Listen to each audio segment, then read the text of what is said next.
एक समय की बात है जब सिमरन नाम की एक बहुत गरीब लड़की अपने माता पिता के साथ एक छोटे से घर में रहती थी।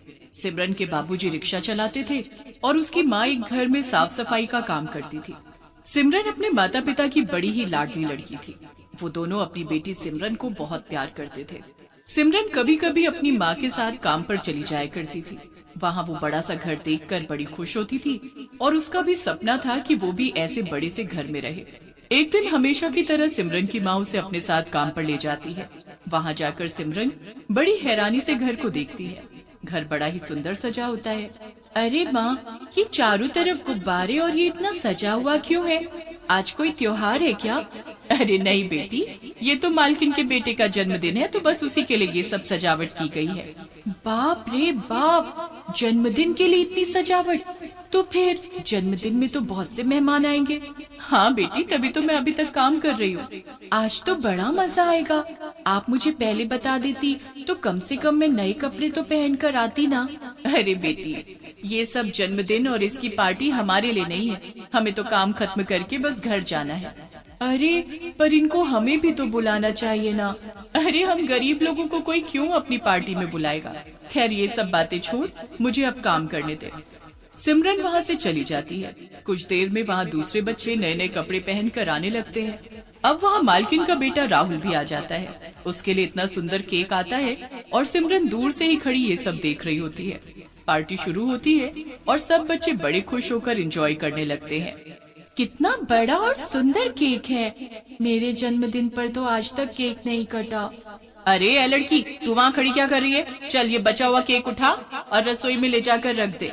जी मेम साहब। सिमरन उस बचे हुए केक को उठाकर रसोई में ले जाती है। फिर वो इधर उधर देखने लगती है कि कोई उसे देख तो नहीं रहा। जब उसे कोई नहीं दिखता तो वो जल्दी से एक केक का टुकड़ा उठाकर मुंह में रख लेती है। पर तभी वहाँ मालकिन आ जाती है और उसे ऐसा करते हुए देख लेती है। ए लड़की, मुझे यही शक था कि तू ऐसा करेगी। तेरी नीयत मुझे पहले से ही खराब लग रही थी। अरे मालकिन, क्या हुआ? आप मेरी बेटी पर गुस्सा क्यों कर रही हो? अरे इसे मैंने एक केक लेकर यहाँ रखने का काम दिया और देखो तो चुपके चुपके ये उसे खा रही है। ये तो कल को मेरे घर में चोरी भी कर सकती है। भाई तुम दोनों निकलो अभी के अभी यहाँ से। चलो निकलो। नहीं मेम साहब, मेरी बेटी ऐसी नहीं है, वो ऐसा नहीं कर सकती।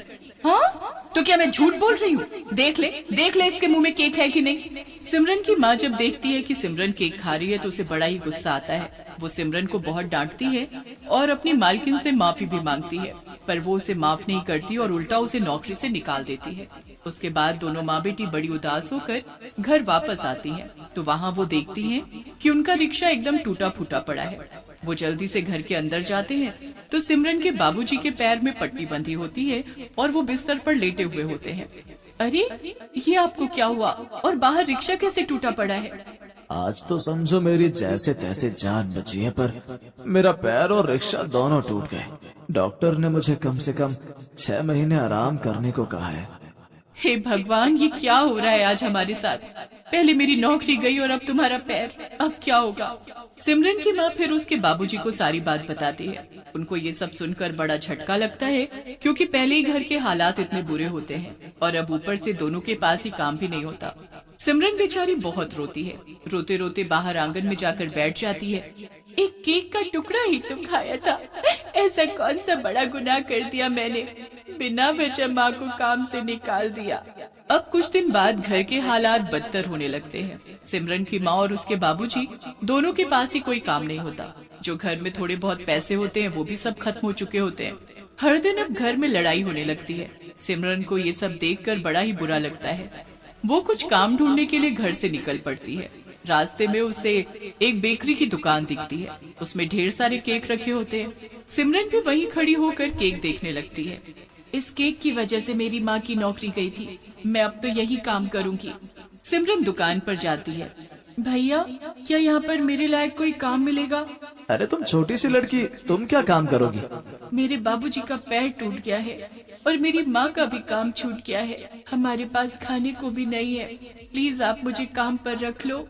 दुकानदार को सिमरन पर तरस आ जाता है और वो उसे काम पर रख लेता है। सिमरन अब रोज स्कूल के बहाने से घर से निकलकर दुकान पर काम करने जाती। वहाँ वो दुकान के छोटे मोटे काम और सबकी मदद करने लगती है। एक दिन सिमरन बड़े ध्यान से केक बनते देखती है और उसे एक दिन सिमरन दुकान में काम कर रही होती है कि तभी वहाँ लाइट चली जाती है। केक बनाने वाला आदमी लाइट चेक करने जाता है तो उसका हाथ वहीं चिपक जाता है। उसे देख सिमरन उसे बचाने जाती है तो वो भी वहीं चिपक जाती है। दोनों करंट लगने से वहीं तड़प तड़प कर मर जाते हैं। मरने के बाद सिमरन चुड़ैल बन जाती है। इस बात से दुकानदार को बहुत बड़ा धक्का लगता है और जब ये खबर सिमरन के घर तक पहुंचती है तो उसके माता पिता का भी बुरा हाल हो जाता है। सिमरन मरने के बाद भी इस बात पर यकीन नहीं कर पा रही होती। ये क्या हुआ मेरे साथ? मैं मर नहीं सकती। अरे अब मैं अपने माँ बाप की मदद कैसे करूँगी? चुड़ैल बच्ची बड़ी परेशान हो जाती है, पर फिर उसे एक तरकीब सोचती है और वो दुकान बंद होने के बाद दुकान में घुस जाती। कहाँ गया केक बनाने का सारा सामान? मैं फटाफट केक बनाती हूँ, बस किसी को पता न चले। चुड़ैल बच्ची रात के वक्त अंदर दुकान में केक बनाने लगती है। चुड़ैल बच्ची इतने सुंदर सुंदर केक बनाकर तैयार करती है कि ऐसे केक किसी दूसरी दुकान पर ना मिले। उसके बाद वो सारे केक बाहर लेकर जाती है और अपने पहले वाले रूप में बदल जाती है। कुछ लोग उसे दुकान के बाहर केक रखते हुए देखते हैं। अरे वाह, इतना सुंदर केक! अरे लड़की, ये दुकान तो शाम को ही बंद हो जाती है। हाँ, पर आज मालिक ने बोला है कि दुकान देर तक खोलनी है। ये केक तो बड़ा ही सुंदर है। क्या ये तुमने बनाया? जी अंकल। एक काम करो, एक केक पैक कर दो, बच्चे खुश हो जाएंगे। जी अभी करती हूँ। अब धीरे धीरे केक देखकर काफी लोग वहाँ आने लगते हैं और केक खरीदने लगते हैं। कुछ ही देर में सारे केक खत्म हो जाते हैं। उसके बाद सिमरन सारे पैसे लेकर वहाँ से निकल जाती है। वो बड़ी खुश होती है और थोड़ा आगे जाकर वो चुड़ैल बच्ची में बदल जाती है। अब इन पैसों से मैं अपने माँ बाप की मदद करूँगी। वो चुड़ैल बच्ची पैसे ले जाकर अपने घर जाती है और घर के अंदर खिड़की से पैसे डाल देती है। थोड़ी देर बाद जब सिमरन की माँ आती है तो पैसों की गड्डी देख वो बड़ी हैरान होती है। अरे ये इतने सारे पैसे यहाँ कहाँ से आए? सिमरन की माँ पैसे उठाती है और जल्दी से सिमरन के बाबूजी के पास जाती है। अरे ये पैसे खिड़की के पास पड़े थे। मैं तो खुद हैरान हूँ कि आखिर ये इतने सारे घर के अंदर कौन डाल के गया। दोनों बड़े ही खुश होते हैं कि अब घर का राशन ला पाएंगे और बाहर से चुड़ैल बच्ची ये सब देख रही होती है। अब सब ठीक हो जाएगा, मैं बहुत खुश हूँ। अगले दिन दुकानदार अपनी दुकान खोलता है। अंकल जी, मुझे 1 किलो केक दे दो। बेटा, आज दुकान में केक नहीं है। थोड़ी देर में दूसरा ग्राहक आता है और ऐसे ही पूरे दिन ग्राहक आते रहते हैं और बिना केक लिए वापस चले जाते हैं। दुकानदार बड़ा उदास होता है। थोड़ी देर में वहाँ सिमरन एक आदमी के भेस में आती है। अरे भैया, क्या हुआ? आप उदास क्यों बैठे? अरे हमारी दुकान में जो केक बनाता था ना, उसकी कल अचानक मौत हो गई। अब मुझे कोई दूसरा केक बनाने वाला नहीं मिल रहा और सुबह से केक के लिए ग्राहक पर ग्राहक आए जा रहे हैं। आप परेशान क्यों होते हो? मुझे आता है ना केक बनाना, मैं आपके लिए केक बना सकता हूँ। अरे ये तो बड़ी अच्छी बात है, जल्दी अंदर जाओ और शुरू कर दो काम। बस फिर चुड़ैल बच्ची आदमी के भेस में दुकान में केक बनाने चली जाती है। वहाँ जाकर एक चुड़ैल बच्ची में बदल जाती है। किसी को पता ही नहीं चला कि मैं अब एक चुड़ैल बन चुकी हूँ। अब मैं जल्दी से बढ़िया बढ़िया केक बनाती हूँ ताकि इन अंकल की भी मदद कर सकूँ। बस फिर वो चुड़ैल बच्ची केक बनाना शुरू करती है। कुछ ही देर में वो एक बड़ा ही सुंदर केक बनाकर तैयार करती है। उसके बाद वो एक के बाद एक केक बनाना शुरू कर देती है। कुछ ही घंटों में वो इतने सुंदर सुंदर केक बना देती है कि कभी किसी ने देखे भी ना हो। सच में ये केक तो बड़े ही सुंदर है। काश मैं जिंदा होती तो मैं अपने जन्मदिन पर अपना ही बनाया केक काटती। खैर, अब ये सब सोचने का क्या फायदा। चुड़ैल बच्ची को तभी दुकानदार की आवाज आती है। चुड़ैल बच्ची जल्दी से अपना रूप बदलती है। केक देखकर दुकानदार हैरान रह जाते हैं। उसके बाद दुकानदार महेश का बहुत शुक्रिया करता है। उसके बाद महेश वहाँ से चला जाता है। उस दिन दुकानदार के सारे केक बड़े अच्छे दामों पर बिक जाते हैं। अब अगले दिन के लिए उसके पास ढेर सारे ऑर्डर पहले से आ जाते हैं। दुकानदार महेश के काम से बड़ा ही खुश होता है। वो खुश होकर उसे 500 रुपए देता है। महेश उन पैसों को लेकर वहाँ से चला जाता है।